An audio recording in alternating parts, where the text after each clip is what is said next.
Et bonjour à tous. Si vous êtes là, c'est simple, 3 minutes pour tous les changements de roster pour le début du Summer LEC 2025. On commence tout de suite.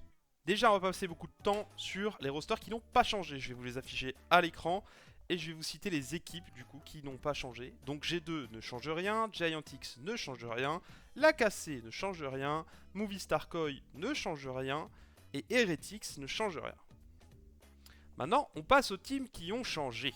En numéro 1, et on s'y attendait, Fnatic, out humanoïde sur la mid lane, et on recrute Poby. Poby qui est le mid laner de T1 Academy. Donc à voir les performances qu'il va donner, je pense qu'il va s'en sortir en LEC. Je vous le dis aussi, même si le changement n'a pas eu lieu, Fnatic voulait faire un 6-man roster avec une top lane partagée entre Oscarinin qui resterait et Wunder qui reviendrait. Et Wunder a refusé. Il y a l'entrée de Navy. Donc Navy qui remplace Rogue et qui va garder une partie du roster.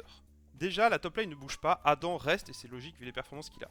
Malrang reste aussi, mais il passe de jungle à support. Pour le remplacer en jungle, on a Tiger, qui vient de RL, qui est pas pourri, mais qui, je pense, ne sera pas non plus un des meilleurs jungles de la ligue directement. On garde Larsen au mid parce qu'il a un super trop bon contrat. On recrute Samedi des ici Japon Court qui a clairement sa place à LEC, c'est un super ADC. Une équipe cool qui sera certainement beaucoup plus plaisante à suivre que le Rogue qu'on s'est tapé au Winter et au Spring.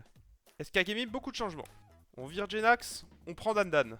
On donne Bukada BDS, on prend Skins. On recrute Abedague à la mid lane et on garde la bot lane qui est Duiloupi. C'est pas forcément une équipe qui va taper dans le haut de la LEC, mais j'aime bien les paris qui sont faits. Dandan est pas nul au niveau de la top lane, même si ce sera pas le meilleur. Skins va avoir des difficultés, je pense, dans la jungle. Et enfin, il nous reste Team BDS et Team Vitality. Donc BDS, c'est simple, ils gardent Nuke, Ice et Parus. Ils enlèvent 113, logiquement, et ils prennent Bukada, qui était avant chez SK Gaming. Donc Bukada, il a fait les chaises musicales, hein. Cassé SK Team BDS. Et ils virent Irrelevant et ils prennent Rooster. C'est un top laner coréen qui a l'air extrêmement prometteur. Il va falloir le garder à l'œil ce garçon parce que il est chaud. Et on finit la fin de la fin finito par Vitality qui garde toute sa line-up mais qui, vous le savez, vire Niski en support et fait monter Fléchy, le support qui était dans Vitality B.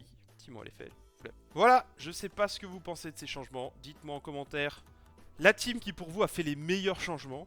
Pour moi, c'est certainement BDS, puisque j'aime bien le style de jeu de Bukada et 113 avait plus rien à faire ici. Et Irrelevant n'était pas au niveau, et j'aime quand même des solo laners coréens, surtout des top laners. S'ils se débrouillent comme Kana, ça va faire des étincelles.